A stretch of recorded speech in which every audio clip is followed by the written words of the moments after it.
talked about it a lot, and they've talked about amending the Constitution, and I don't think it offers a whole lot.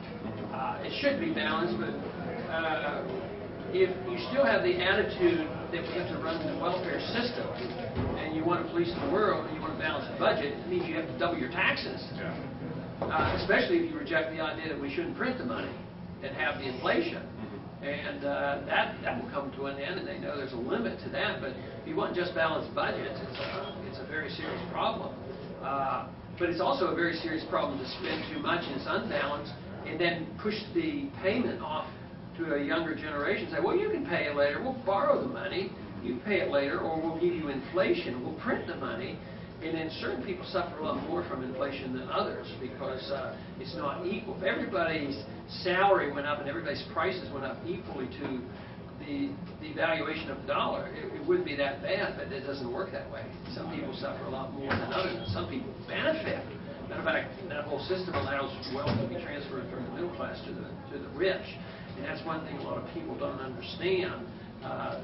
The importance of that. So what's more important is what the people want from their government, what they think the government should do. Should the government be there to protect our freedoms, or is the government there to run our lives and to police the world? And if you want the government just to protect our freedoms, it wouldn't be that hard to balance the budget and at the same time get rid of the income tax, which wouldn't be a bad idea.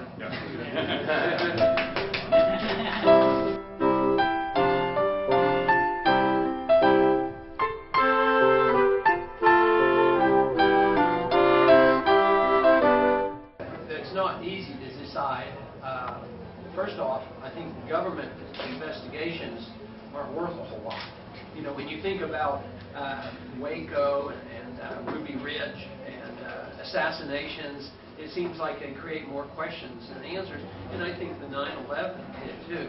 But I've never charged it because I don't know, you know, who did what and when. But I think it deserves investigation. Just like the people deserve to know how we got into Iraq with all this misinformation. Did somebody blatantly lie, or was it just stupidity, or did somebody hide information? You know, I think that deserves deep investigation.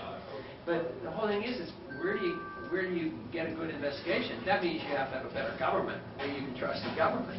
So hopefully, no, I wouldn't want it to be international as much as I think that if you have a decent administration and they, in conjunction with the Congress, and hopefully get the right people on there. I think investigations too often on things like 9/11, they're more worried about protecting themselves, you know, you know, I don't think anybody denies the information was there, you know, that they could have predicted it and they could have expected it. And the question is was it deliberate? Which I don't see it as being deliberate as much as I see it total ineptness. I mean, the bureaucracy is so big. It just goes to show the failure of government. We were spending $40 billion a year on intelligence gathering. We didn't have any intelligent people to interpret it. You know, that was our problem. And it deserves investigation, but in many ways we need to stop these kind of problems from happening. So it's probably much more important we change our foreign policy and our monetary policy and get rid of the ID card and get rid of the Patriot Act and make sure we have the right of habeas corpus and all these things. That's probably more important. And it may turn out that the historians are going to be the ones. I mean, we're still arguing over World War II. What did they know? Were we maneuvered into the war deliberately to start the war? Or what? You know, and it took years and years. They had an investigation even during World War II that obviously didn't reveal that we could have been maneuvered deliberately into it. It's something that deserves more consideration.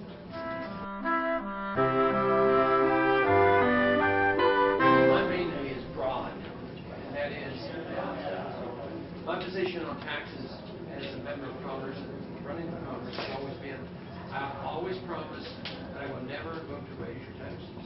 I will always vote to lower your taxes.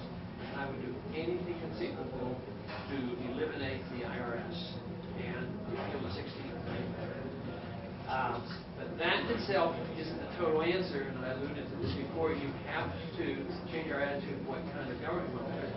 If taxes, if you get rid of the income tax, but you have this gigantic government, if you want a balanced budget, they're going to still have to come and squeeze you, and get it. So to revise the tax system, you have to revise our attitude about the government.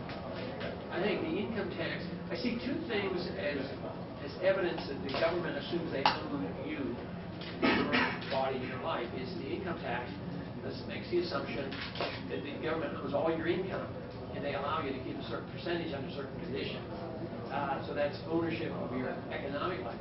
And the other assumption of who owns one's life is the fact that we have selective service still on the books, which means that these commitments that might have been made by a generation or two before us, and that in case this war spreads into Iran, and there's some type of incident that is blamed on Iran, and the American people are ready to go. The selective service is there. They have everybody's names there. The concept is there. I try to get rid of that all the time. They'll draft young people, and that to me is involuntary servitude. If it isn't involuntary servitude, I'd like to know what it is. And that means the government owns at least young people's lives. And right now, in this military that we have now, because they're having difficulty, they're taking people up into their 40s. If need be, they would drive people in 40 and 50. They say, well, you can drive a truck. We need you to drive a truck in Iraq, so we'll take you. I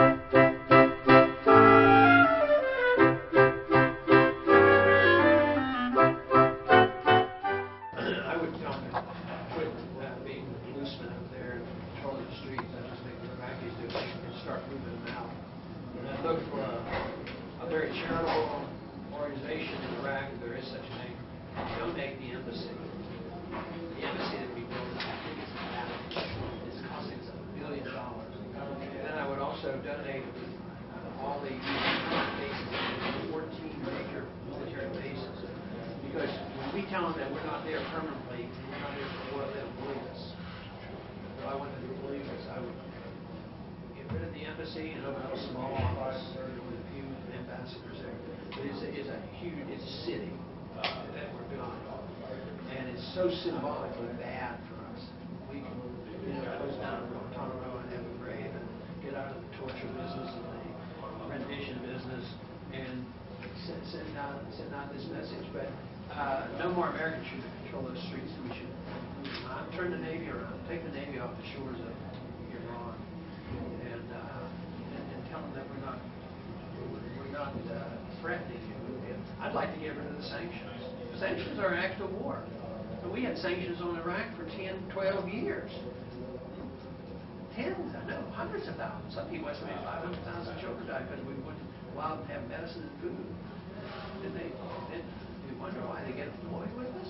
I mean, it'd be more astounding that they wouldn't be annoyed with us. If we were dropping bombs, putting on sanctions, why wouldn't they be? So I would think that that message could be sent in 24 hours, a very, very powerful message. And I wouldn't think for a minute that our defense would be diminished. I would immediately feel safer if somebody would do that, because I see what we're doing over there as being very dangerous and very expensive. And it's not going to eliminate all the dangers. I mean, we got ourselves into this mess over a long period of time, and they're going to take a lot of reassurance. Their first thoughts would try to be, well, I'm not sure we believe them. Maybe this is a trick. Yeah, that's right. And I think they would come around to that. If we get the chance. Thanks.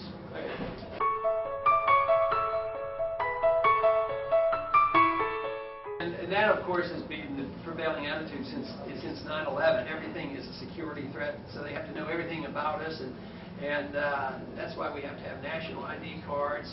And it's an excuse. And along with this, it's sort of, we're in war now. It's a war against terrorism, a war against Iraq, a war against drugs, and all these excuses to come in and invade our privacy and take over our lives and raise our taxes. So I think it's just a justification for them to do the kind of things that they couldn't do otherwise unless they scare us to death and get the people to go along with it.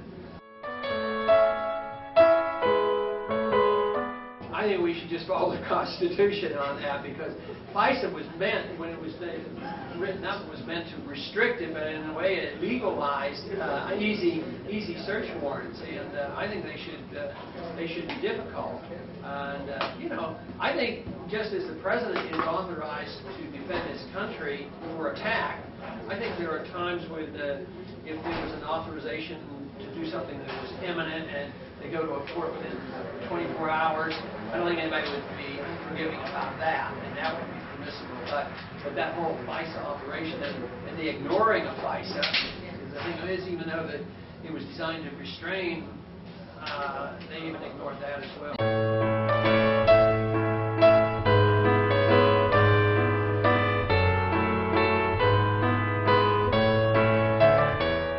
Well, both as a politician and as a doctor, I want to know, what the cause is and where it came from, so that you can treat them and give them better treatment. So yes, we should do whatever we can to get more information.